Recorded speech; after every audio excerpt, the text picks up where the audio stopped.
Hi, my name is Yesomi Umolu, and I am a guest curator here at the Bird Art Museum today.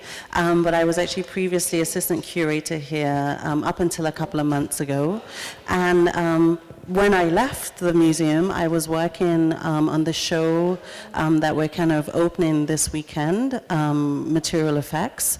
And I'm really glad to be able to come back to kind of open it to the public and to see great colleagues and friends and audiences here at the Bird MSU, but even more so to come back with a fantastic group of artists who we have been working with over the last week or so to make the kind of like exhibition come to life. The plan for today is that we're gonna have a little conversation between ourselves. Today I'm joined by 3 artists and an independent curator. Each of the artists is going to take some time to just give you a little bit of background into their practice and some insights into what you will see in the galleries. And then myself and Osei at the end are going to interrogate them with some fascinating questions, and by the time that they're a little bit tired of hearing our voices, we're going to open out to you guys to ask some more questions. So we should go for at least like an hour or so. And so I'm going to just introduce everyone in turn. The first artist here is Ibrahim Mahama. He is an artist who lives and works in Tamale in Ghana. And in 2012, he began producing a series called Occupations, which were site-specific installations made in collaboration with migrant communities using industrial materials, namely the jute sack, which are used in Ghana to carry various commodities. And his work has been included in a number of international group exhibitions, including Pangea 1 and Pangea 2 at the Saatchi Gallery in London, and Silence Between the Lines in Kumasi in Ghana. And he was part of, he presented a new work, a large-scale installation, as part of the 56th Venice Biennial, the main exhibition, which was titled All the World's Futures, which is on right now and about to close, and that was curated by a fellow West African, a Nigerian curator called Okwi Enwezo. So Ibrahim Mahama is, and he will be the one kind of leading us into this conversation. Second artist here to my left is Bernard Akoi-Jackson, also from Ghana, and his work interrogates hybrid post-colonial African identities through ephemeral makeshift memorials and performative rituals of the mundane. He employs critical absurdity and moves between genres, including dance, which I didn't know about, poetry, installation, photography, and video. And he's currently completing a PhD at the art school in Kumasi, and where his research-based studio work seeks to engage with the historicity of performance and performance forms in the context of visual art practice and theory. And he recently completed residencies at the Stedelijk Museum in Amsterdam, the Omai International Art Center in upstate New York, and Code in New Delhi. Lastly, we're joined by Jelili Atiku, who must be the most exhausted because he just completed a marathon performance for us this afternoon.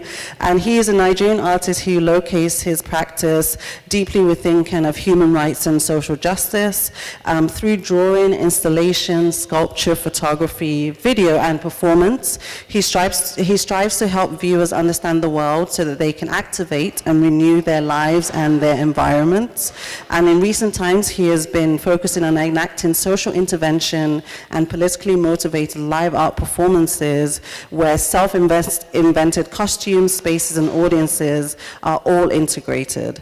He is the artistic director of Afri Performer, a collective of performance artists across the continent, and he was recently announced as the 2015 recipient of the Prince Claus Fund Laureate Award. And finally, at the end, we're joined by Osei Bonsu, who is a British Ghanaian curator and writer based in London. His writing has been included in a number of museum and exhibition catalogues, including the 56th Venice Biennial Exhibition, where Ibrahim presented his work, the Milan Expo in Milan, of course, and he's founding director of Crane Creative Africa Network, and has developed a number of projects focused on international art. He curated the second part of the Pangea 2 exhibition, New Art from Africa and Latin America at the Saatchi Gallery, and has also been a contributor to the 154 African Art Fair for a number of years. He advises private and non-for-profit arts organizations and contributes to publications such as New Africa, Enka, the Journal of Contemporary African Art, Moose Magazine, and Art Review, amongst others. That was a little bit of a mouthful, but please join me in welcoming our guests today.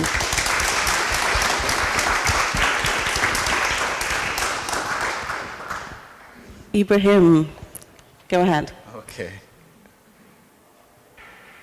How does this work? This way. Can we have some assistance with the clicker, please? Okay, it's not on. Sorry. Okay. Okay. Thank you very much, Somi, for the great introduction. I guess I will start off the talk by introducing my background. I'm currently doing a PhD, a practice-based PhD in fine arts in painting and sculpture, but I also have my background as a painter and a sculptor, both in undergrad and my MFA. So I did, in the beginning, I was very much, my work was very figurative, but at the same time, I was always very interested in the human body and bodies, like in other forms and all that. And I guess I was always looking for very, very interesting ways to express my work, and also I wanted the work to be very, very inclusive. So I remember in the beginning, I used to work with a plaster cast where I used to take models of cast of live models with a plaster of Paris, and I was always very specific about the material. I was always interested in the plaster that was used in the decoration of ceilings, and of course I was very much aware of the history of the material and all that, and the exhibition platforms, because there was this idea of being very independent about the construction of exhibition platforms and all that. So I wasn't always very keen on producing works that were going to be shown within, let's say, gallery spaces or white cube spaces, because that was the, if I should say, fashion at that time, because we, in the Ghanaian context, we don't really have a lot of these systems. Like, we don't have institutions or museums, and even if we have, they are mostly very, very, quite conservative. And for me, I think that it's rather a blessing to have a system like that, which it forces us to work or to create new forms or to look at other ways in which we can express or produce our work. And so the idea of production through experiences with other artists' practices, like traveling. I saw document 13, which was very, very important in a way that there was a line, like the line between what generally is termed as an artistic practice and other things were quite blurred. So I saw things that weren't necessarily done on the premises of art, but being presented within an artistic context. But then I was also always interested in the social and the political angles at which things come from. So I became very much interested in the jute sacks. I was originally using them, but then I was, before I started using them as sculptures in themselves, I was using them to envelope the sculptures I was producing, which were very figurative. But I realized that even though the strategies I was employing to like make these exhibitions very accessible, because of the nature in which they presented themselves, there was still a certain sense of withdrawal from my audience. So when I started working with this, I kind of thought of the material as an object or an artwork which precedes my premise as an artist.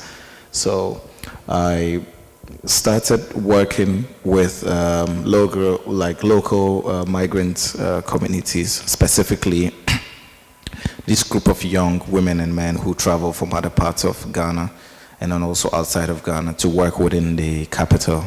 And they do all these odd jobs.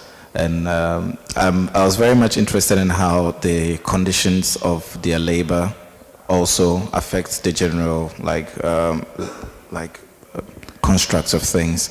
And I wanted, because they're very much implicated, but we normally tend to ignore some of these things. And I wanted to like intensify these things. So I started collaborating with them in building these works. So we do a lot of negotiations. So the bags are not discarded bags or recycled bags. It's actually a very conscious effort to trade new bags for the old bags. So that sense of value or how a certain system operates is constantly interrogated, and also there's a certain sense of renewal in terms of how I think about the material and its position. And when I talk about material, I think a lot of things are implicated within it, like space and time, and then also just this idea of a certain kind of position or urgency in terms of how we think about 21st century society. So architecture, of course, is also one of the very significant elements within the work, in as much as the premises under which it always happens, the political intent of it is always highlighted within the way that I decide to show them in photography, in terms of the relationship between spaces around it and then also the space that the material tends to occupy. This was a bridge in one of the cities in Ghana, which is a railway track which was built by the British for transportation of raw materials, and then later on the rail station in Ghana doesn't work anymore. So like you have local, like ordinary people, citizens, like occupying the space. So it's become like a trade center. And then they built these kind of modern like bridge. I see it more or less like a disaster, like some strange objects within the space. So, and you know, this idea of a certain kind of exclusion within a space, that I feel that it's supposed to be like very open. So the rights of the city, working with concepts like this, vis-a-vis like how I think about the material as something which has gone through different hands, different stages, because it's used for cocoa, but later on used for rice, millet, charcoal, and the material fails, it's sewn again. I think there's certain poetic language about it in terms of how things are constantly being reshown and reused. So this was actually the first work when I decided to create these kinds of forms. And I think this was the work that actually gave me the right to do some of the works that I'm doing now, because I actually built the work and once I went back into the space, there were these young men who decided to make the install. And the form that came out of it, I didn't think myself as an artist I could create such a form, because the background I had still had a certain, it was still quite very rigid and conservative in terms of how I wanted forms to be constructed. So I think I generally gave myself time in order to like collaborate and negotiate more in terms of the realization of these forms. And they quite helped in I think, the construction of the picture, like, because it's almost still like painting though. Like sometimes when people say, "Oh, you have a background as a painter, but you don't paint anymore," I think art, at a point, just became it became art. And we're constantly thinking about how we can think about art beyond itself and what will happen when art does itself and becomes something else which is incomprehensible. And the space, my choices of spaces are very, very important. I just don't produce work to occupy spaces. I think some of these things heavily influence they heavily influence my choices. So the work that you see in the museum is largely a reflection of my general practice in terms of how I think about space in relation to objects. And I think that the bags contain all these spaces which largely contradict this, even the architecture that it occupies. And I think that sense of contradiction is very, very important in my work, constantly trying to find these things and play around them. So, very short, so thank you. Okay, up next, Bernard. Yeah, okay. Yeah, and this is Bernard Akoi-Jackson is my name. I'm also BFA, MFA, Kumasi. Also, the same trajectory actually.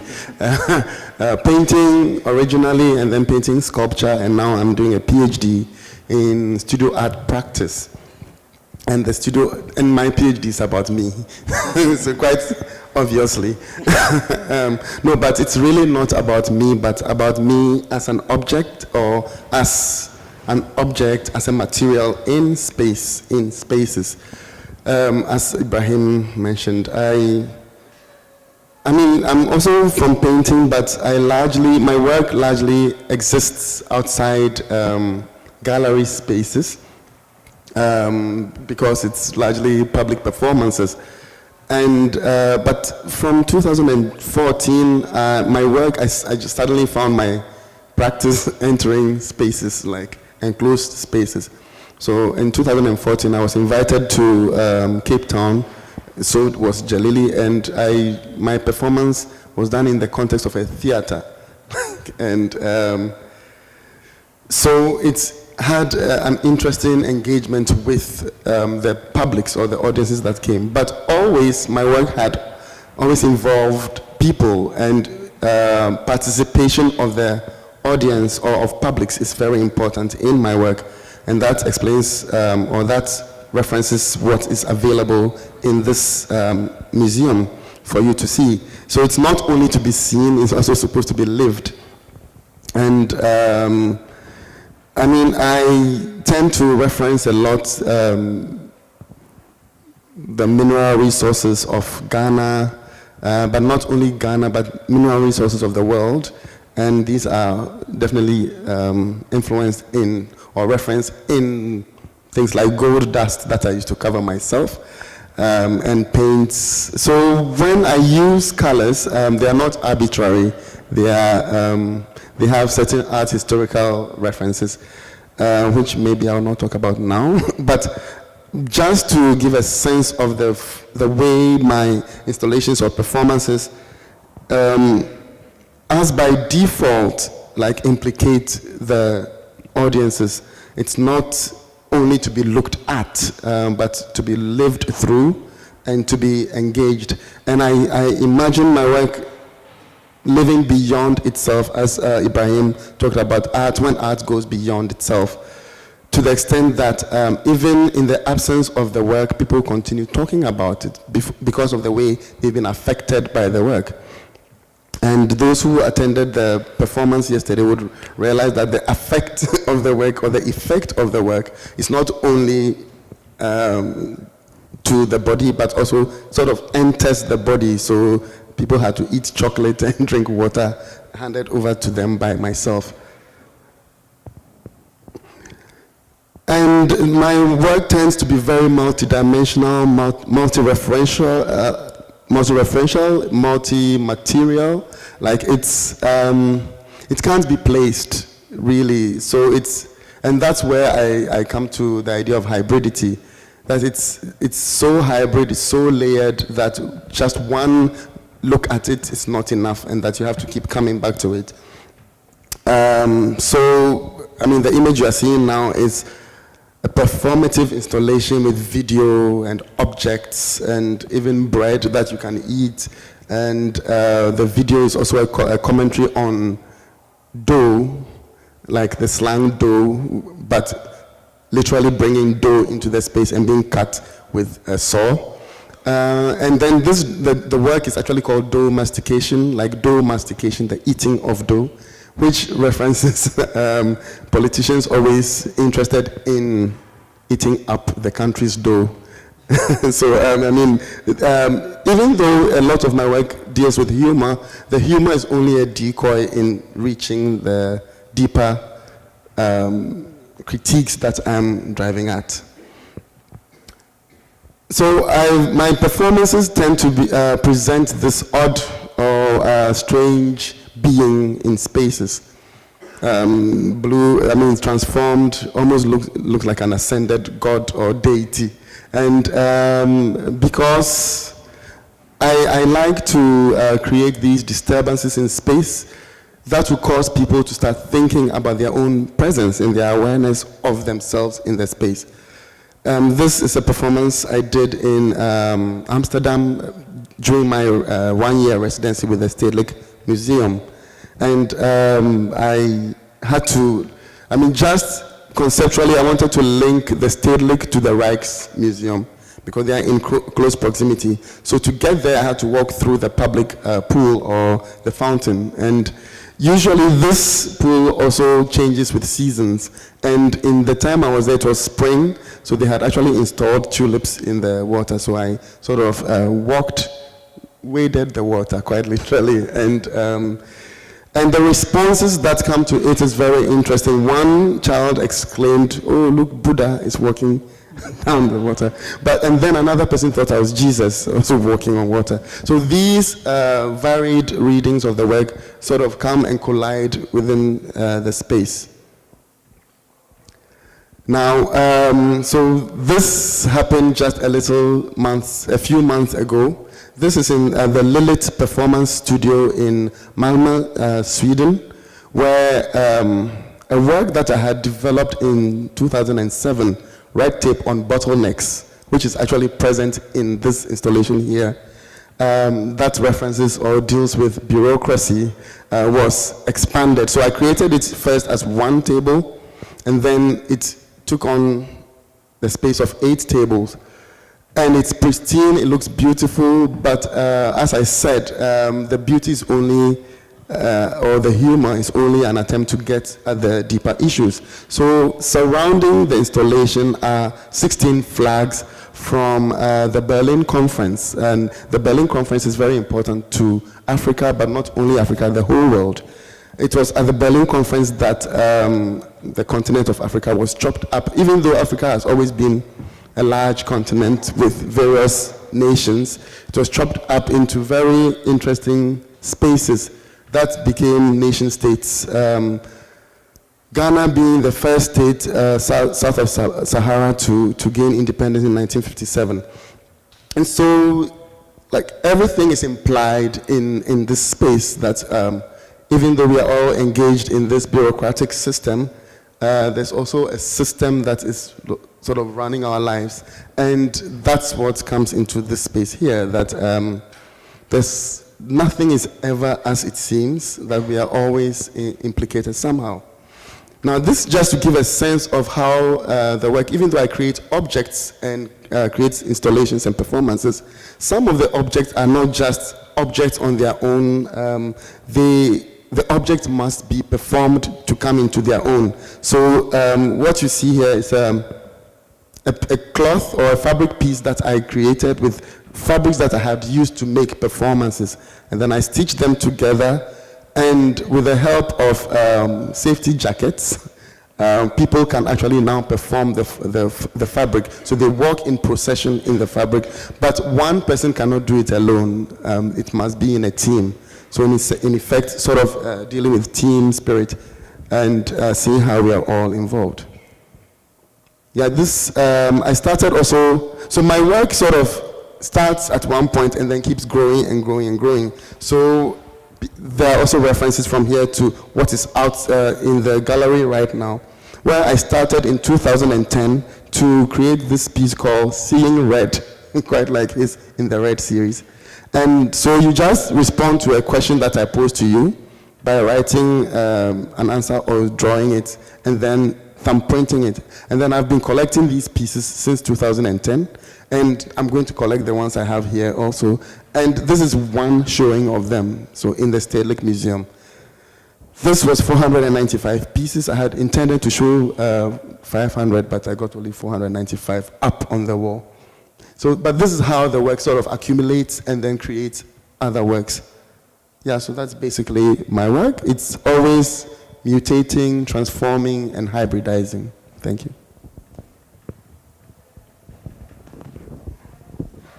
Thank you. My name is Jelili Atiku, just like Somi has rightly introduced me. I'm not going to go into another set of introduction. I will just add to what she has said. I was actually trained as a sculptor, and I had a bachelor degree in fine arts and a master's degree in visual arts from 2 universities. I was a lecturer. I teach drawing and sculpture, but I stopped some time ago. My interest actually springs from my experience as a Nigerian. I have lived as a Westerner. I have lived as an Arab person. I have lived as Japanese, as Asian. Everything about the other continents are brought into Africa. It's go into us. So, and I struggle so much to live my real life as a Yoruba person. Being a Muslim, I was trained as an Arab person, and I find it difficult to even speak Yoruba fluently because we are forbidden when we're going into school not to use our local language. We use English. So that affected me a lot. So in 1991, I started what I call myself decolonization. The decolonization process was just for me to consciously go back into Yoruba culture and borrow heavily from the memory, from the artistic practice, from everything that is about this culture, which I've been deprived on for several years. And I try, just to create my image out of the experience or out of the consciousness of the people, of the Yoruba people. And of course, I try to be focused on the political aspect of it, because politics in Nigeria, in the whole world, affects everybody. They make policies, they make things that make us become just an object of control by the government. And so this, in the back of my mind, influence the image which I create. And of course, to talk of the essence of this as the project, the materials become very important to me. I use a lot of materials that are more, very close to me. So I'm just going to take you through some of my projects which I have done so far. This is an ongoing project which I titled Alara Agbo, and you will don't be surprised that I'm using Yoruba for my title of my work, and this is part of the consciousness I'm trying to send out, that you need to go and study about my language and trying to know. Alara Agbo does not have a word in English. So I will just literally explain to you. It means somebody who is from the plant world, somebody who is from the tree. We are all from the tree. We eat from the product of the tree. So you wouldn't say you are not from that.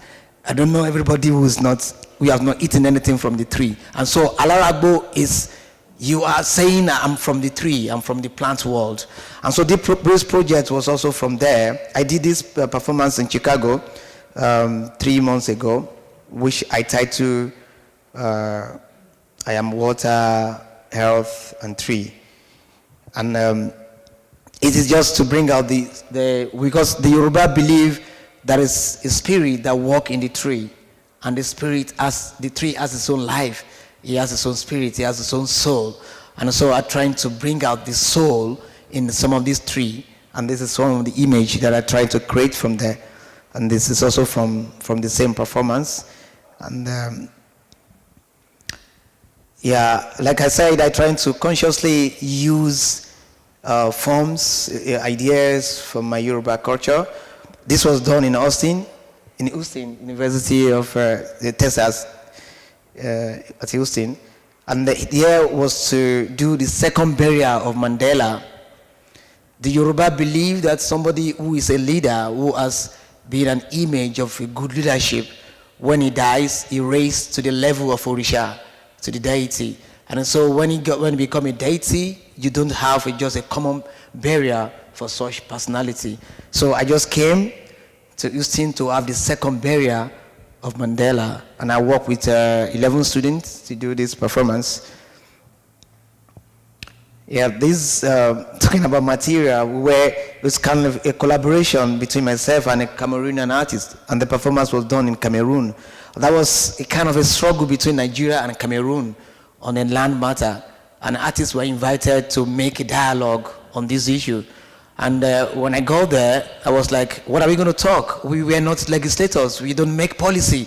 What is artists going to do? Then it does come to my mind that these two countries are poor, and there's a lot of poverty in the country. The government should be bothered about providing food, not fighting over land. And so we decided to just get bread and say, give us this day our daily bread. And so we decided to share the bread along the street for people to take, and also to send this idea to the government that we need food, not crisis. Yeah, I talk about decolonization, and like I said, it permits all my work. Religion is so important in Nigeria, and Christianity is very, very strong. And it's strong in the sense that if you are not a Muslim, you are not a Christian, then if you are traditional religion, then you are nothing. They see you as a devil. And this performance, I was trying to say, Overa Nogbaisi during the colonial period was expelled as a king in Benin, in the Republic of Benin, and the British stole bronzes from their empire, and it was, at the end of it all, he died. And so in this performance, I tried to see Overa like a Christ, then created a church. Then we're trying to evangelize, going to Padang to say Overa is the Savior and is the Holy Spirit, and you can go through him to God. And that was really, it kind of very radical. The reactions were like, wow, these guys are crazy. He's blaspheming, So, and this is kind of a challenge, the question in the status quo that I'm trying to question.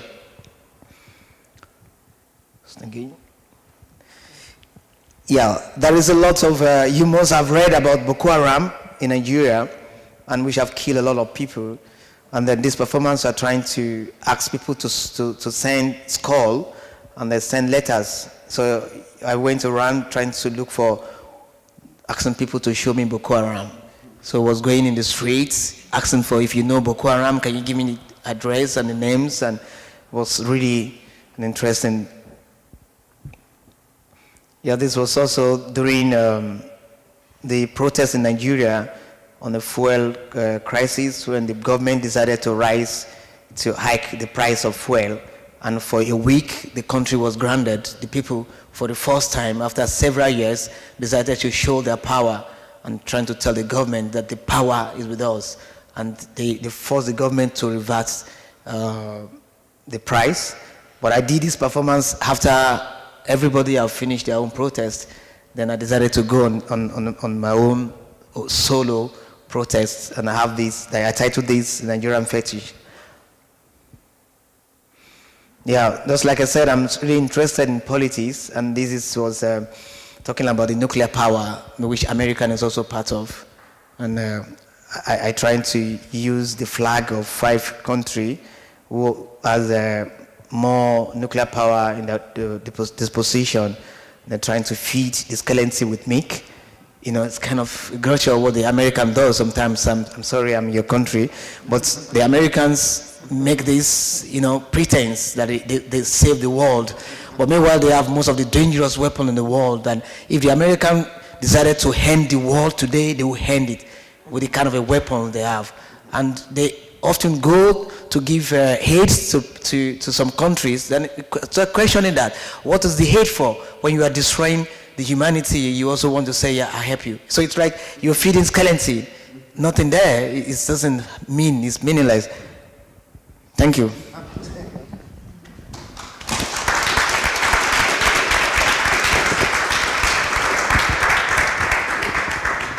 Thank you guys so much for that introduction. I have so many questions, and I think it's interesting to kind of hear you guys talk about specific projects, but your practice as a whole, and think about how you're somehow interrelated, even if you're working with different media, different concerns. I see a sort of like common approach to the world in all of your practices. And maybe I'll start with a question. I think everyone mentioned that they studied sculpture. But what we are seeing are, I guess, an expanded idea of sculpture. And so I would just like to hear a little bit more from each of you as to kind of your motivation, having worked within a very kind of like object-based practice, but expanded that out to include performance and how what you're doing can be perceived within the kind of lineage of sculpture as well. So I'll start with that, and then maybe Osei, who knows both Bernard and Ibrahim very well, and also Jelili can kind of like add to the interrogation, as we say. Anyone want to take up that question about sculpture? Maybe I will start first. Well, like I said, I'm in the process of decolonization.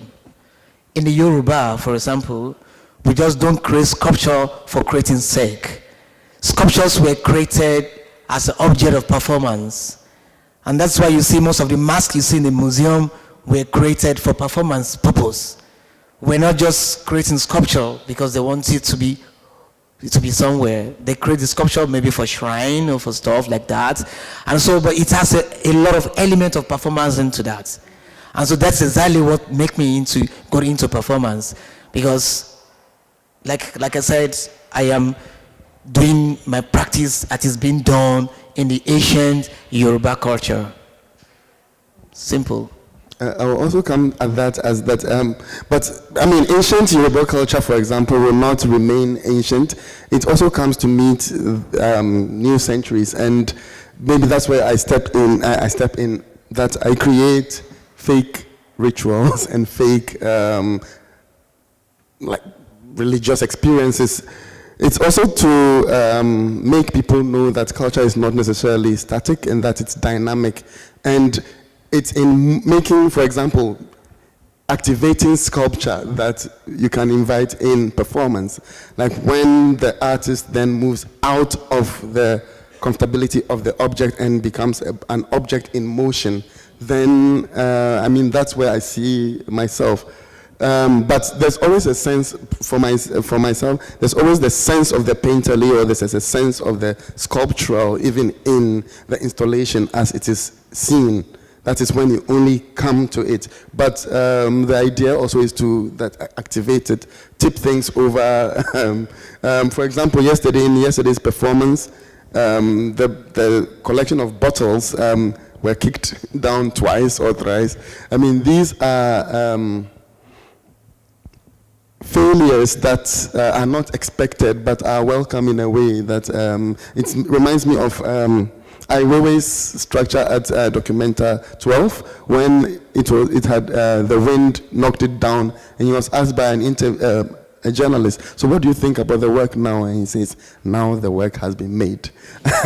I think this is how I see myself activating, so not like being comfortable in the past, but activating the past into the present, and maybe then we can find future forms, which is very difficult to find. Maybe Ibrahim mentioned something about new forms, so. Over to you. Yeah, I think I spoke about this idea of objects preceding my premise as an artist, and I think that's this idea of sculpture, or whether something is painting or textile or ceramic, it's all at a point I just like to think of all of them as one thing. Yeah, it's just they have specific histories that tend to like kind of separate them or put them within certain categories. But I think that when I think about producing work, I don't think about it in a sense of sculpture or painting or anything. I just think about it in a sense of having to make something. Even sometimes I don't think about it in a sense of work. It's in a certain sense of doing something. And as I spoke about before, that sense of political agency largely informs these things. And I think that these things inform the kind of aesthetic that is created out of it at the end of the day, whether the thing that we encountered becomes sound or becomes something which is like very visual, like maybe the material itself, or it envelopes maybe an already existing architecture which has purely all the qualities a sculpture could have, but in a much more larger sense, which has a much more greater implication. So I think that I think this sense of implication is very, very important to me. So that's why I tend to think about these things in an open sense. Can you hear me? I wanted to say how sort of grateful I am for the invitation to be here, and thanks to the Broad for hosting me, and to Yesomi for putting together such a wonderful exhibition, and to Kristen, everyone that's been involved in the exhibition's production. And one of the kind of realizations I've had over the last 2 days in Michigan, it's my first time in the Midwest, so I'm learning a lot. And there was a moment where I realized, I mean, Yesomi actually pointed it out to me, that Michael Rush was the founding director of this institution, and that the book that he produced on new media and his focus on video works was actually my sort of introductory text. I mean, it wasn't until I literally looked at the cover that I thought, I've read it before, and thinking the extent to which a lot of that work might have seemed new or radical at the time, but in effect, over time, through the development of late modernism and postmodernism, that work has become inscribed within a kind of institutional logic, the extent to which now it's so normal to see very radical video work in an institution, and that work belongs to a sort of larger database as well as a history. So this relationship between the database and history. And I started to think about how Yesomi then had an insistence on not being part of the institution, the kind of central protagonist, someone that Yesomi is very much set up as being sort of a spirit within the exhibition, and that in fact is how he'd like it, because he doesn't call himself or refer to himself as an artist, but rather a kind of an agent, someone who deals in objects and forms and ideas, but avoids kind of a specific meaning. Or a specific categorization. But more to the point about the difference between instituting and institutionalizing, or data and history, I was thinking about this notion that for Yesomi, it was always about instituting, not about becoming institutionalized. So separating oneself from the institution as a political antagonism.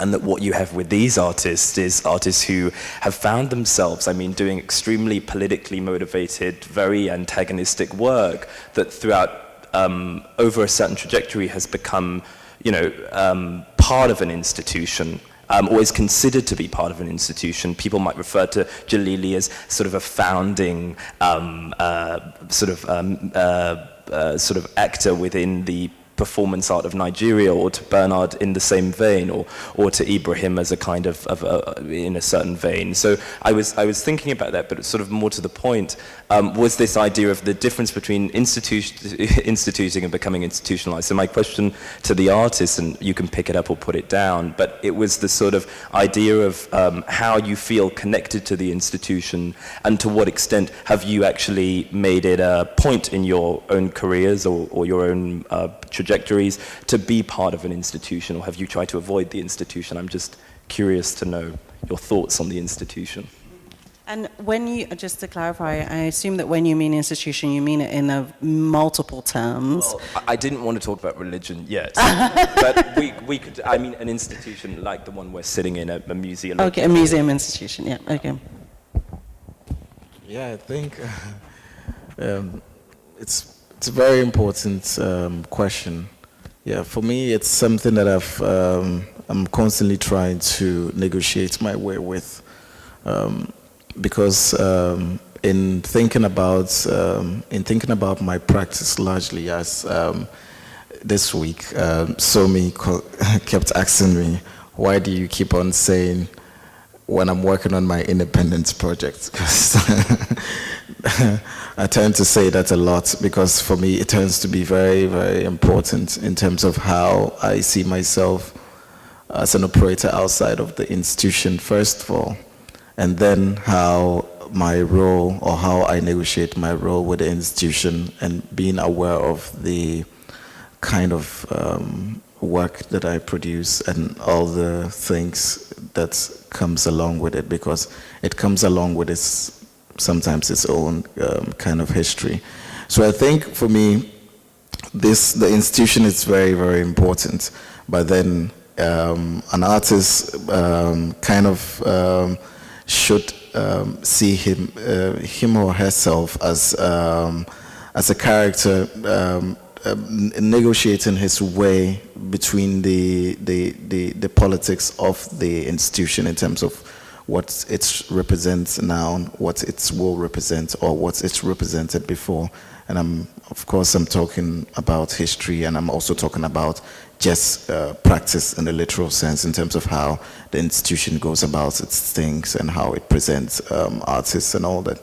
And I want to be able to be very much, I want to be able to determine how my position is within this this institution, not just this institution, but talking about the institution in general.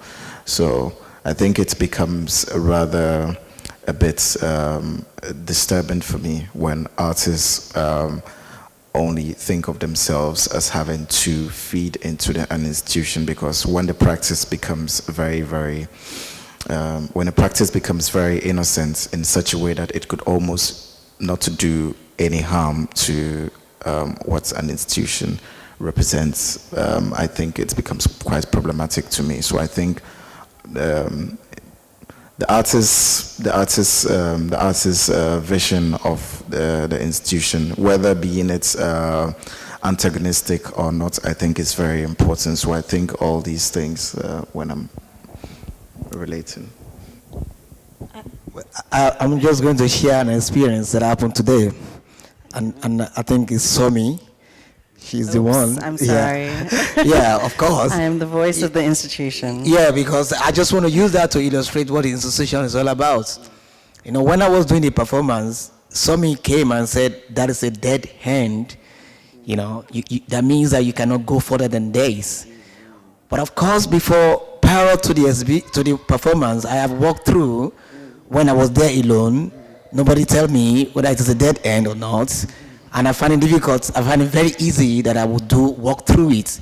So Somi represents institution that I'm an artist, you know? So she just tell me, don't go beyond these points. That's exactly what the institution does. But of course, you're not gonna say, no, I'm not gonna walk with you as an institution. You have to find a way to live in harmony. So we try to create the harmony, and I try to, as much as possible, to create that.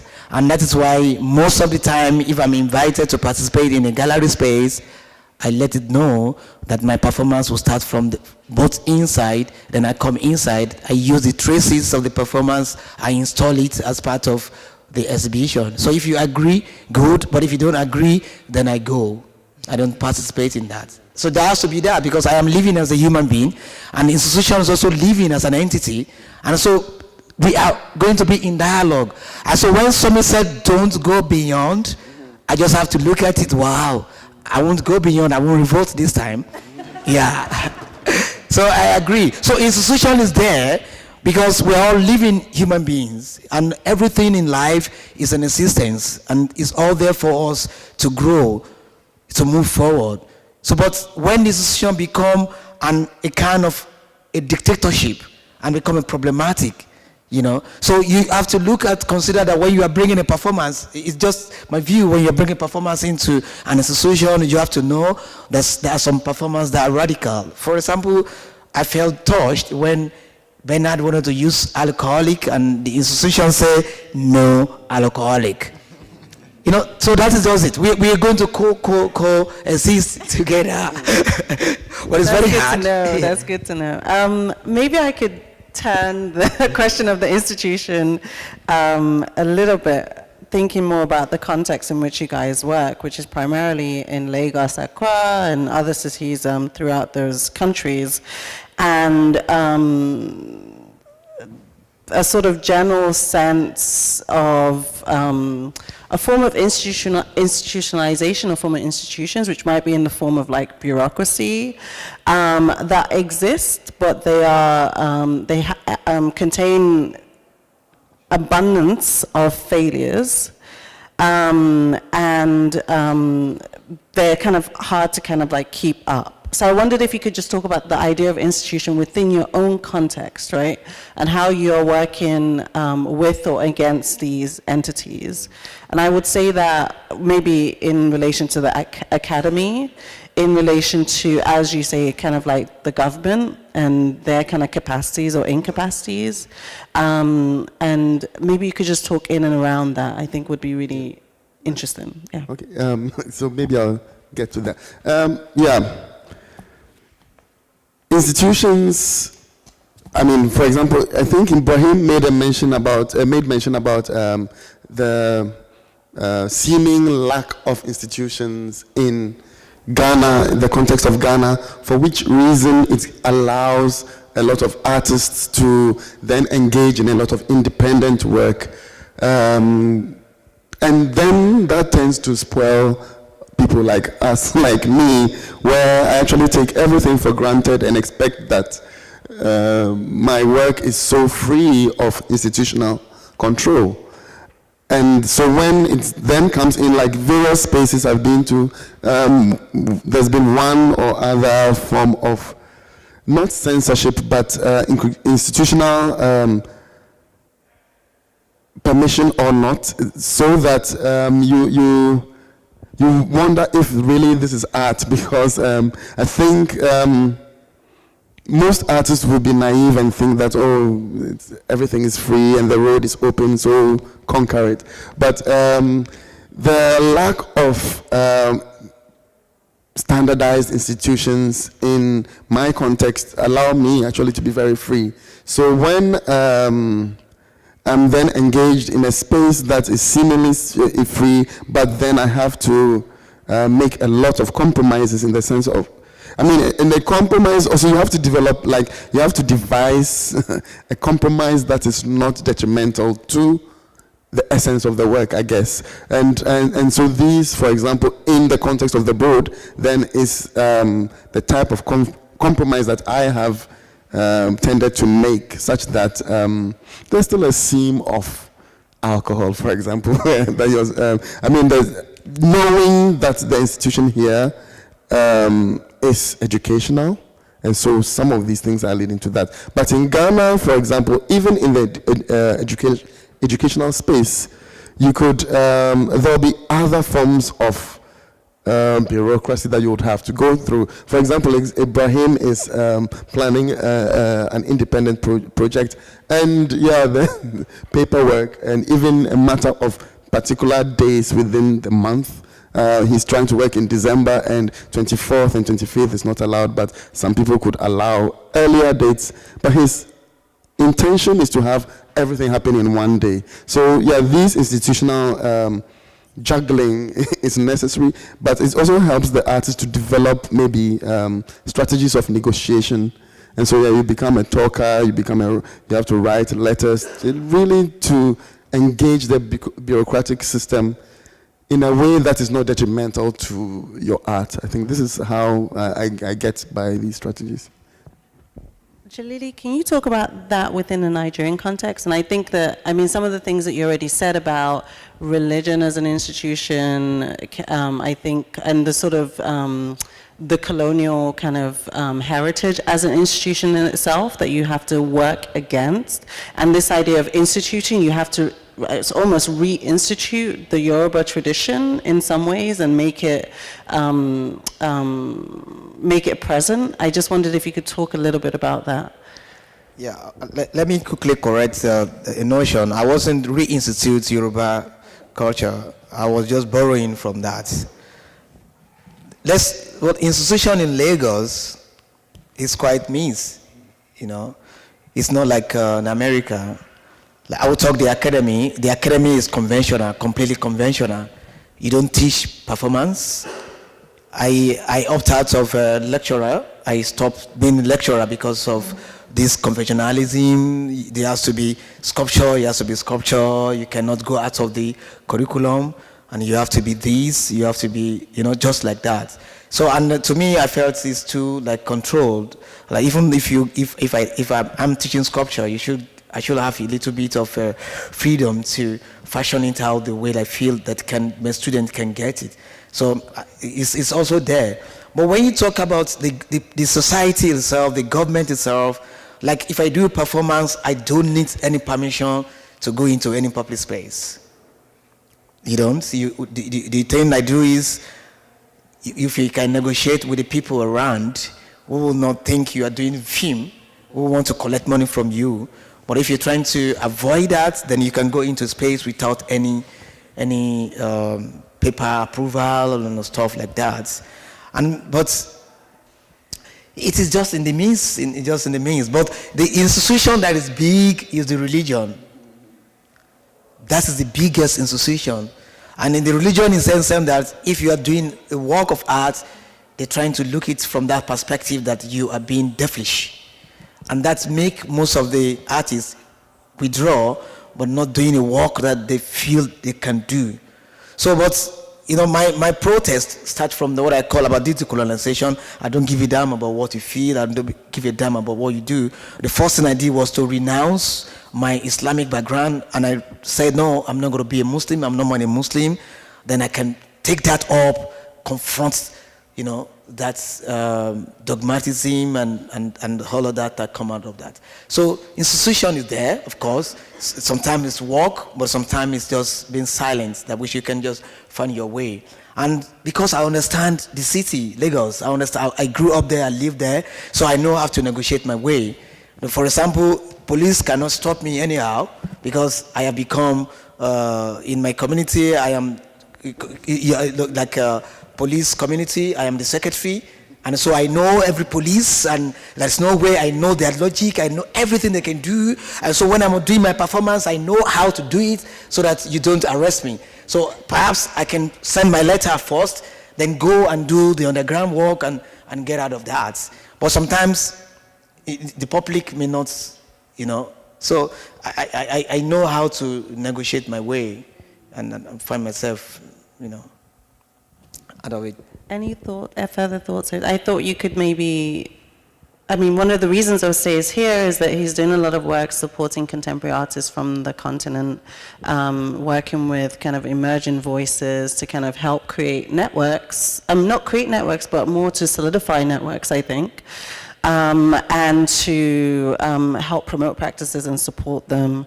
So I wondered if you could maybe speak to this group of artists within a sort of broader constellation of artists working on the continent, but maybe more as we're working within the terrain of West Africa. You could talk about how their work kind of fits into that. I really do appreciate that question and welcome it because it's so important. I think that there are two sort of key positions that any cultural producer or curator working with this material, working with contemporary African art has to consider. But I wanted firstly to address quickly some linkages to religion, because I was thinking about Ibrahim's work. And I have been thinking about Ibrahim's work for a long time in relation to a broader canon of art historical painting that we consider to be high modernism, that in itself had such a slightly sort of, quite a well-defined, I mean now it's considered to be a well-defined relationship to religion, and a question to which art was there to reassert or position itself in the way of religion or to be a stand-in for, and I wondered the extent to which Ibrahim might think that that's a useful area to think about, or whether you would do away with that notion. And equally in Bernard and Jelili's practice, the extent to which they themselves have to take on almost a kind of iconographic position as sort of figures or performative beings that relate to or refer to religious or religiously historical figures, and the extent to which that sort of self-referential position that you take then becomes skewed when it's introduced into a public context. So you're having people call you a Buddha or Jesus, depending on what their background is. There's something so fascinating about that. But in regards to the idea of creating networks, it's quite simple. I think both Yesomi and I, as people with strong links to West Africa but who no longer live there, feel that it's important to promote this practice. And I think to a large extent, American curators over the last 20 years have shown a real increased interest in international practices, specifically those from the African continent. But where I'm trying to work at the moment is in the online space, in creating a kind of network that will combine artistic languages, positions in relation to the field that very much speak both to the kind of accelerated commercial world in which artists now have to exist. They have to find a way to exist, to constitute what they do, and or at least to make to break even.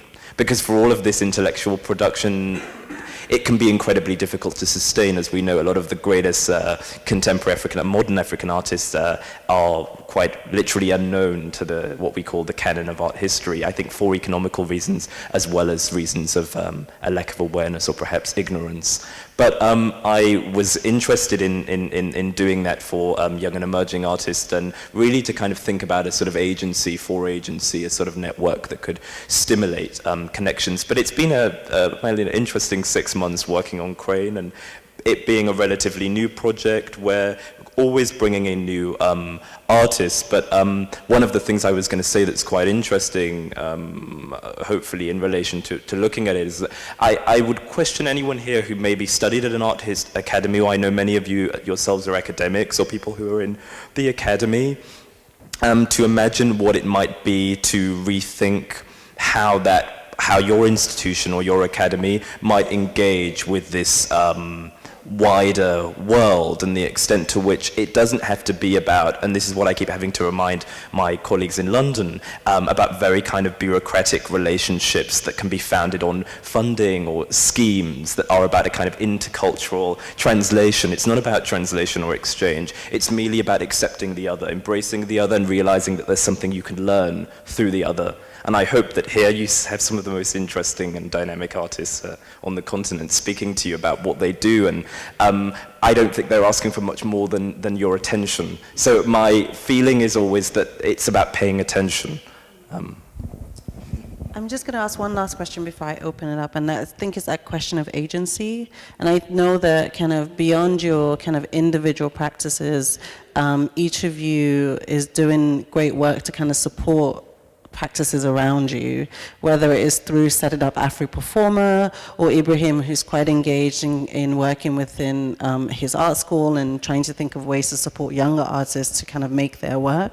And I know likewise with Bernard, who's very active in Kumasi.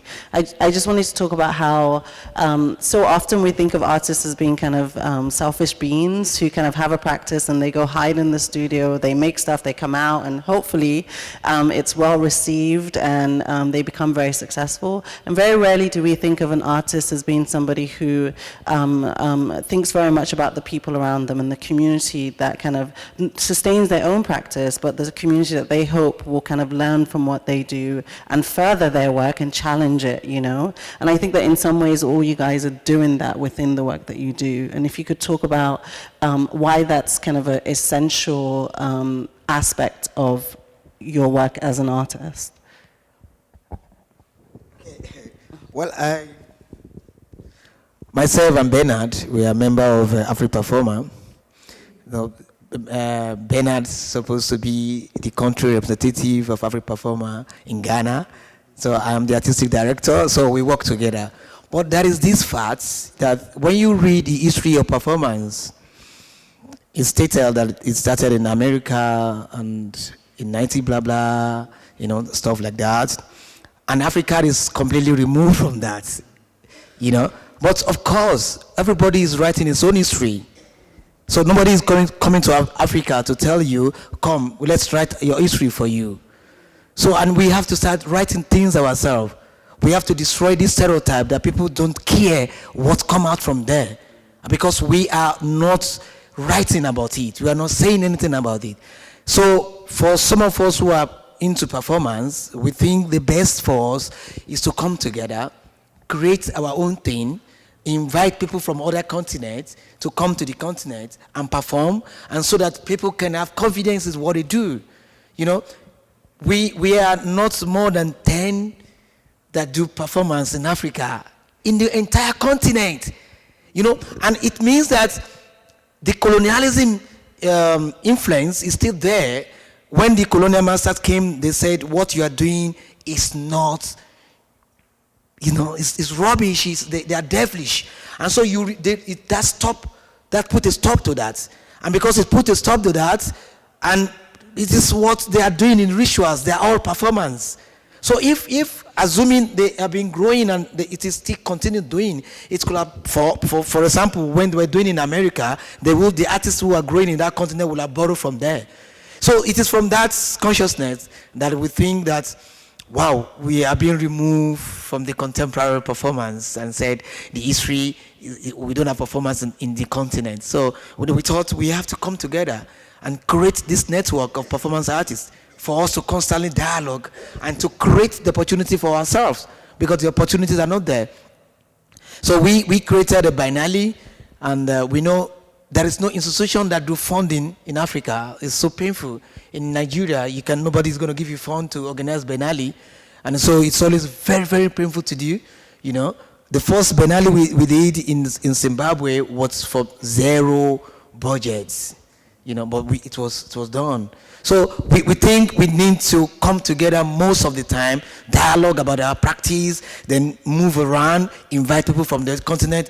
Because sometimes when you look at the modern arts, you want to see the history of modern art, you will know it was start from a dialogue, the dialogue between all the continents of the world. You know, Picasso had a contact with African arts, mask, and created Cubism, and all the tasks, you know, started evolving. So there must be dialogue between all other continents.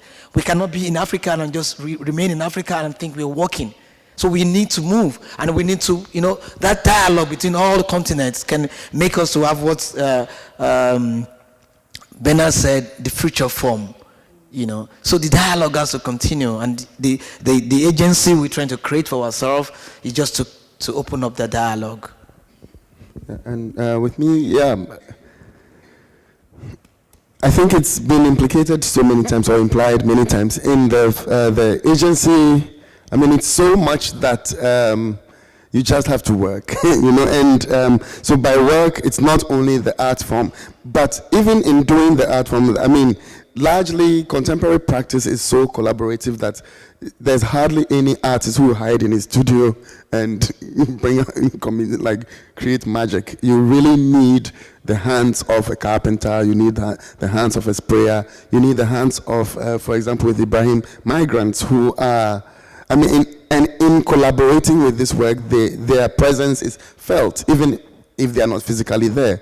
So that is one way of getting at it, but also being, associating with groups like Afro Performer or FCA in Ghana, or also going back to the university where we studied to be a sort of catalyst in even in being present. And there's in Kumasi there's a little catchphrase that's Bernard, stay, because they claim I'm always running around the world and never present. But there is actually an intention in that movement. It's also to create attention to the space, that the space is full of very active people who are actually moving around, and and I like what Osei said, that the voice, actually, our presence here is that just listen to us and know that, yeah, we have agency, we are actually working, and it would be nice also to have you come over to our spaces to see how we activate our own spaces and how we navigate the type of institutions that we also have. So it's and also to touch in a bit on Jelili's idea for writing your own or inscribing your own history. It's important because, there are publishing houses in Ghana, for example, but a publishing house in Ghana is very pragmatic. It wants to publish textbooks in chemistry, science, physics, and biology that many students will buy, and then they'll make their money. Art publication is quite another challenge that we are looking at, and that's also one of my interests, to be able to devise means of publishing that give agency to not only myself as an artist, but other practicing artists. So recently we collaborated in writing texts, and this is what we intend to do, to write more text on ourselves as artists, and to feed this network that then grows out and engages in dialogue with the world, as Jelili has just said. Do you want to make a quick point, Ibrahim, and then I'll open out to questions? Because I know you feel very strongly. Hello? Hello, yes. Yes, I think it's just about this sense of urgency. With me, the approach, I became very much interested in the university because when I started studying in the university, there was a crop or a group of professors who were mostly handling most of the courses that we were taking. And it was still very much traditional. The arts that we knew at that point was still very hegemonic. Like, we couldn't really think beyond. It was almost as if you were an accountant or something. Like, it was very, very systematic. Like, we had to work and produce within a certain way. But then eventually we had other groups of professors who had also studied within the university, who had gone and come back, and they were very much interested in, they were more or less like freedom fighters. They wanted to show the younger generation new ways of thinking, or new ways of producing, or just new ways of just being, even if you're not producing anything, just new ways of being aware of the things that are happening around you. And it contributed significantly to my being an artist. I wouldn't have been an artist without that. It's impossible. So once that I got that sense of revelation, it's made my life very easy, like in terms of thinking about my position within everything else in the world. And I felt that how interesting would this be if many other artists were to be very much aware of these kinds of positions. And it's very difficult, actually, because not every artist wants to occupy that kind of a position. Sometimes it's very, very easy for you to just be comfortable with the status quo. But I think that's the reason why we are artists is because we want to constantly find new ways of expressing generally freedoms of humanity in a way. And excuse my bias, I wouldn't leave it to any other person who is not an artist because they haven't. But when I talk about an artist, I'm not talking about someone who does the things that we do. They could be mathematicians or engineers or any other thing, but someone who generally wants to think about the world outside of the world itself, because most of the things that we actually go through, we inflict it upon ourselves. So that sense of infliction, I think that we really have to think of our bodies within it, and then also the bodies of other things around it. So I think I decided just to be there. So, and Bernard is also very much implicated within that same thing. But I still say to him, stay, he should stay. Thank you. That's going to be the catchphrase of the week. I am going to open it out to questions. And we're a small group, so if you have a question, maybe you just like to raise your hand and then you could stand up and address one of these guys. Anyone? My first question is for Ibrahim. How does the gallery display, how do you say that changes maybe the meaning of your work? I don't think that it changes the meaning of the work. I think it's more or less contributes also to the meaning. Like the works that you saw, the images that I showed before, one of the things that the material does, or things that I'm interested in, like these objects, is that because they always have a certain sense of life, irrespective of whichever space in which they occupy, whether it's occupying a commodity as cocoa, which we drink as hot chocolate into our stomach, or which goes on to occupy, let's say, maize or charcoal or any other thing, or goes on to occupy the kinds of architectural edifices that I work with. I think it always has a certain sense of carrying these spaces along with it. And I spoke about this sense of implication.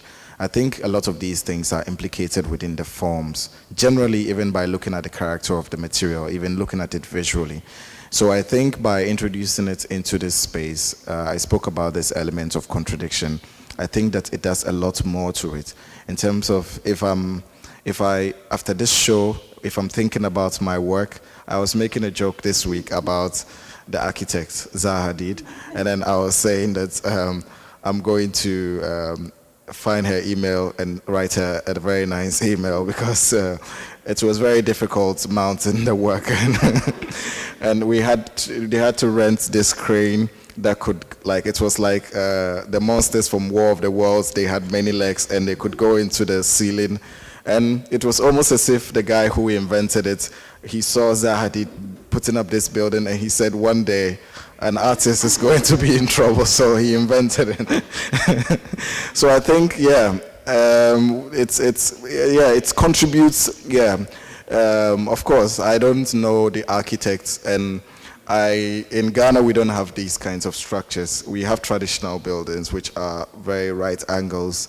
Of course, I am also aware of what the politics surrounding maybe creating forms like this. And I think it generally also contributes to my own interpretation of what I do. Next time when I'm producing work, or when this work comes down and I have to do an installation somewhere, once it goes there, I think this immediately becomes implied in that with everything else. So it contributes. Thank you. Any other questions? Okay, I have a question, but I want to preface it by commending all three of you, all four of you, for a wonderful discussion, and I think your rendition of your art. I think, Jelly, you should think to reinsert Yoruba institutions, particularly when it comes to our African traditional institutions when it comes to art. They are living institutions that reject the bounds of convention? Absolutely, because they are institutions that speak to the living realities. And that's the beauty of our art. As a matter of fact, in the West, we forget and we borrow from the African tradition in postmodern art. This museum is actually an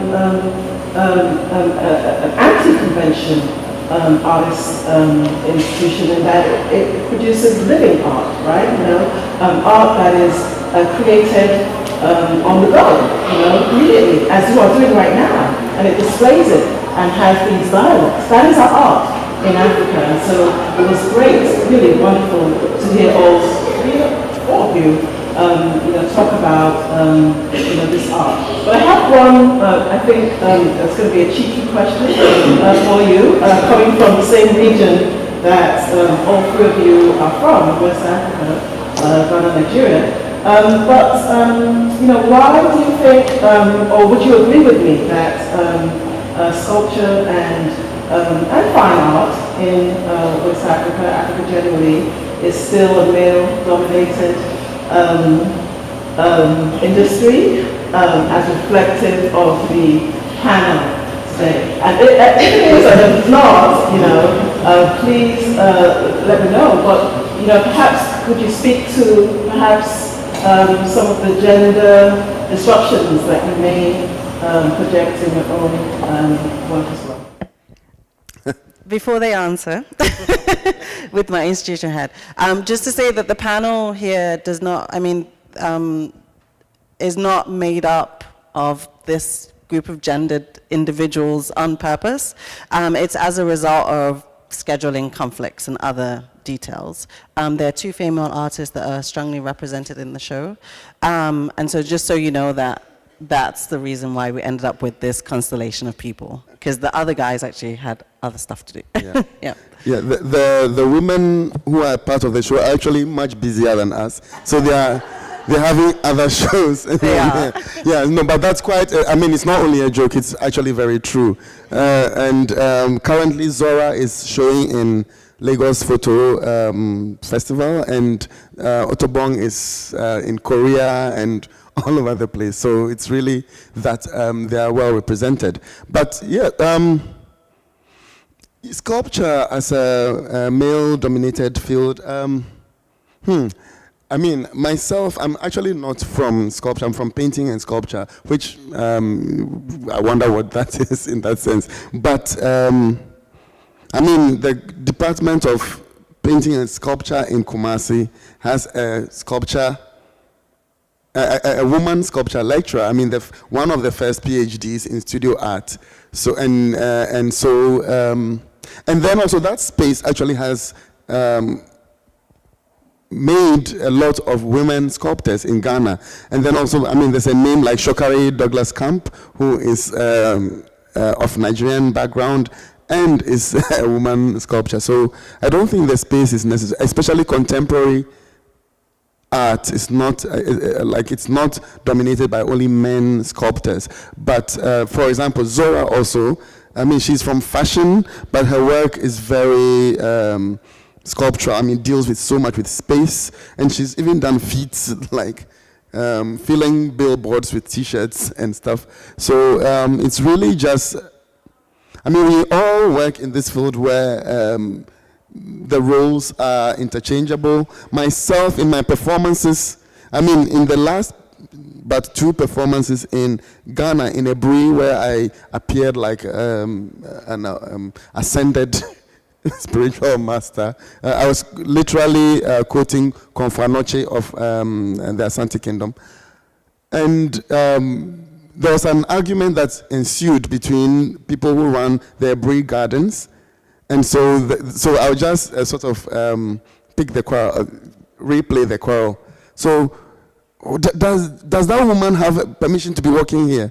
And that woman they were referring to was actually me, because I was dressed up and the guy couldn't identify, or couldn't determine my gender. But and so when I perform, the character is actually not necessarily gendered, because it goes beyond gender. And so I think for myself, I deal not necessarily with gender politics in the sense of male, female, the other, but I deal with a character that is a character and it's present and could also be absent but be felt. I think that's what my take on it.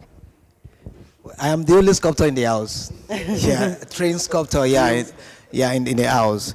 But I just want to say simply that it is about interest. You know, of course, in the ancient time, it is sculpture is then gender based. You have to be male. That was in the old African setup. But in the modern time, it is just simply interest. You know. I lecture sculpture, both I lecture in University of Lagos and also in Lagos State Polytechnic.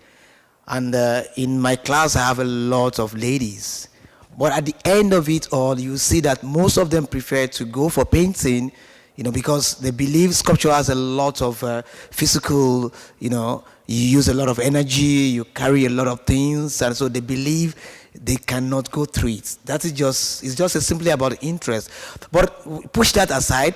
We have a lot of sculptors now who are really, really, you know, moving so fast. Peju is there, you know, a lot of them, and also Pejulai Wola, yeah, Nana Kure, and a lot of ladies now who are coming up. But you will say most of them are in the diaspora. You will say that, but I bet you if you come to Lagos, you're going to see a lot of female sculptors, a lot of them now.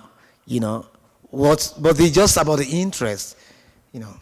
Yeah, I was just going to say quickly, but one has to consider these systemic issues at large. I don't think that you can isolate the contemporary art world from the world at large, and a large extent to which women aren't equal in so many other spheres, and that reverberates through industry, and contemporary art is an industry. So I feel that maybe with the questions of kind of distribution and circulation, there is still, as we know in many museum collections, an unequal balance of women and men represented, and I'm sure no different in Africa to the rest of the world, unfortunately. So we're just short.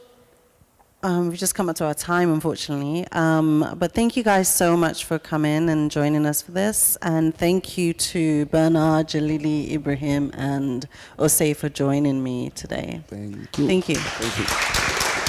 Yeah, perhaps we need to also thank you.